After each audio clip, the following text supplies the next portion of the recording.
If the TRD Pro is the one you send to Baja, well then this is the one you send to Patagonia. It's called the Trailhunter, and it's Toyota's idea of the built overland truck of your dreams, only instead of countless late nights spent in the garage with your buddies, busting knuckles, and probably enjoying way too many wobble pops, Toyota themselves did all the engineering, wiring, testing, and the warranty for you.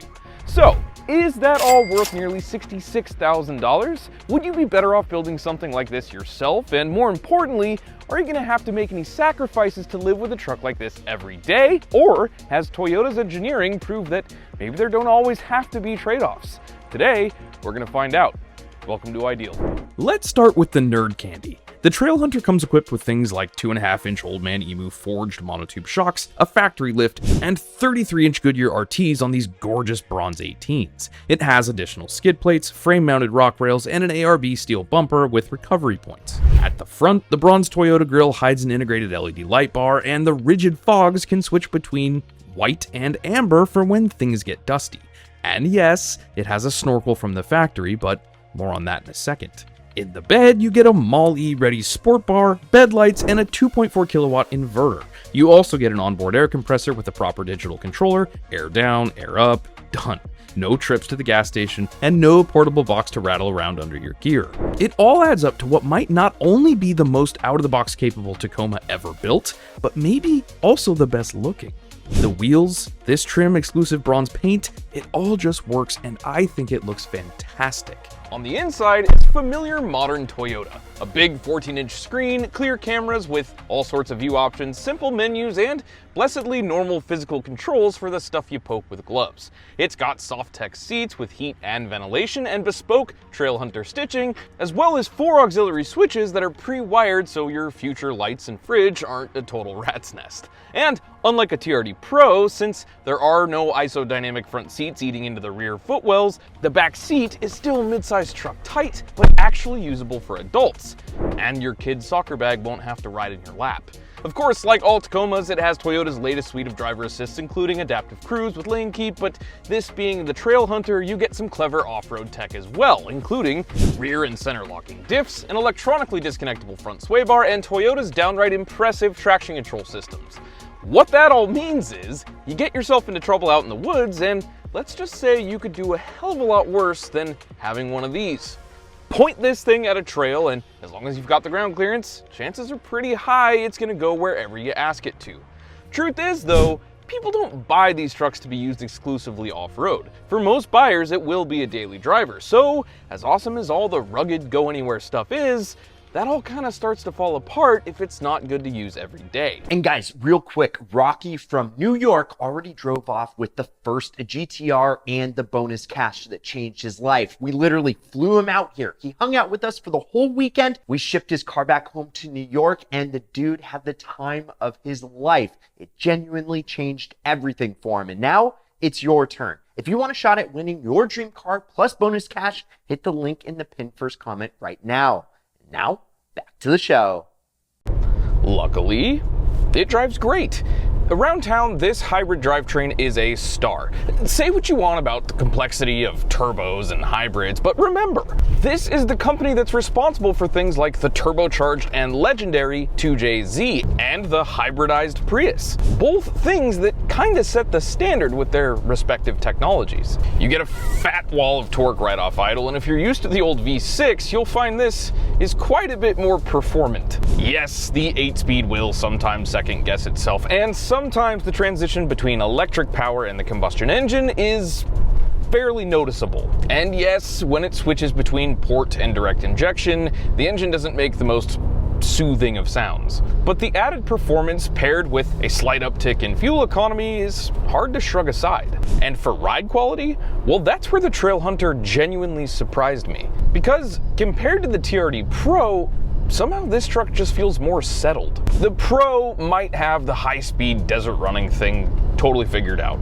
I've personally had one of those trucks completely airborne. But the suspension tuning here just soaks up bumps. It doesn't punish you on broken pavement. And on rough roads, you don't get nearly the same amount of head toss. And remember, we're still in a lifted truck with knobby tires. So call me crazy, but I think this one rides better. Now, steering is Toyota light, and visibility is just okay with the tall hood and high bed rails, coupled with relatively small glass because the designers just had to give this truck that chopped down cab look. It doesn't feel claustrophobic, but it can sometimes feel like you're piloting something a class size up. The cameras help a ton, especially when off-roading. So does backing into pretty much anywhere you park. Now, we have to talk the snorkel, because it's easily this truck's main party trick for passengers, and at first, it's extremely cool. But then, it gets kind of less cool. With the windows up, you get this subtle turbo whoosh. Sounds like there's an espresso machine off in the distance. But crack the passenger window even just a smidge, and you've got yourself a first-class ticket to Turbo Town. It's a ton of fun for the first mile, but frankly fatiguing by the third, and I wish Toyota would have engineered in some sort of block-off plate or automatic switch to quiet that down when you don't need it. Or maybe I'm just getting old. Now, off pavement is where everything just sort of makes sense. You can confidently air down with that onboard compressor, hit the sway bar disconnect, lock the diffs, and this thing crawls along over pretty much everything effortlessly, with no problems. The hybrid torque lets you place the truck with your right foot, the suspension keeps the tires on the ground, and these tires are surprisingly good on the slick stuff. It'll do the higher speed, lumpy stuff in a pinch, but it clearly prefers further over faster.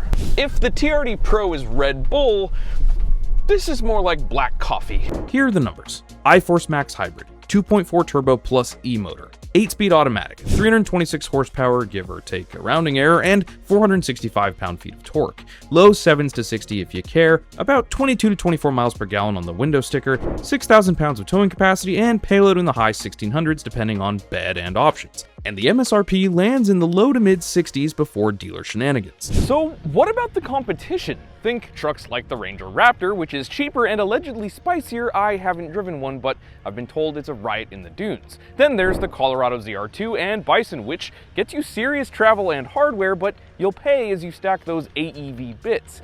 Jeep has the Gladiator, Rubicon, and Mojave, which are off-road rock royalty with removable roofs, but you make more compromises day to day. There are offerings from Nissan too, and in the rest of the world, the competition seems like it's ever expanding. That said, historically, nothing quite holds its value like a Tacoma, and there are reasons for that. You can't really go wrong with any of them, but by the numbers, the Tacoma remains near the top of the pack. Remember, Toyota's overlanding credentials go back decades, from Hiluxes hammering through the Australian Outback to Land Cruisers trekking across Africa. Toyota has always built vehicles that could take you anywhere.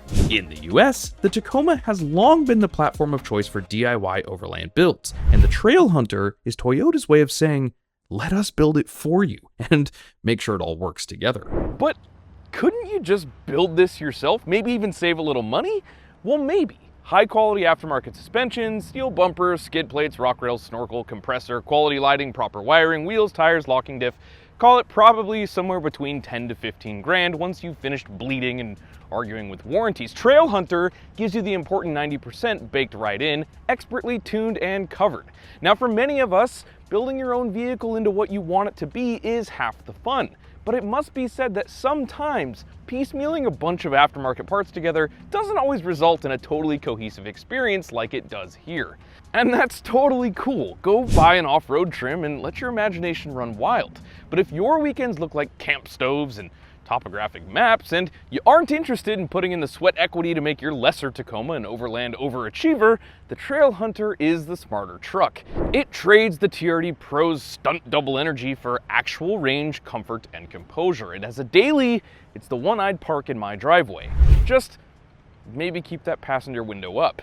Drop your Trailhunter questions down below. Tell me what other mods you'd add to this truck first, and if you're team faster or team farther. I want to know.